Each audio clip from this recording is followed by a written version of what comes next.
Con la primavera in laguna, come dicevamo, entrano milioni e milioni di giovani di specie ittiche diverse. In questa entrata all'interno della laguna e risalendo verso gli ambienti più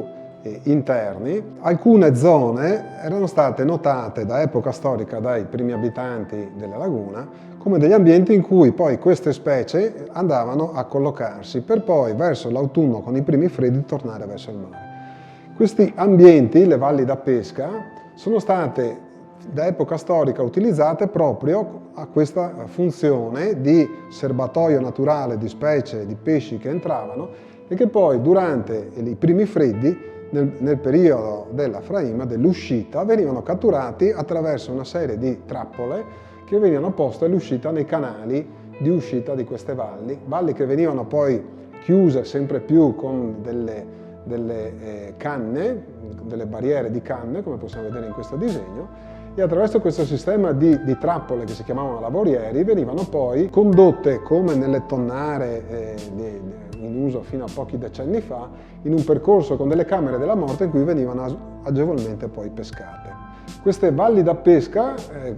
permettevano quindi la raccolta di grandi quantità di pesce in un periodo abbastanza ristretto, che era quello dell'uscita, e quindi potevano essere raccolte grandi quantità di pesce che andavano condotte vive al mercato, e per questo c'erano delle strutture, sembrano delle barchette, sono le marotte. Questa che ne vediamo è un esemplare in realtà molto piccolo, ma ce n'erano di molto grandi, superiori ai 10 metri di lunghezza, che potevano portare fino a 120 quintali. Serviva a portare addirittura l'intero frutto di una valle da pesca di un anno, per esempio di anguille, fino al mercato cittadino. La catena del freddo a quel tempo chiaramente non c'era, e quindi il pesce doveva arrivare vivo al mercato. Le specie che venivano naturalmente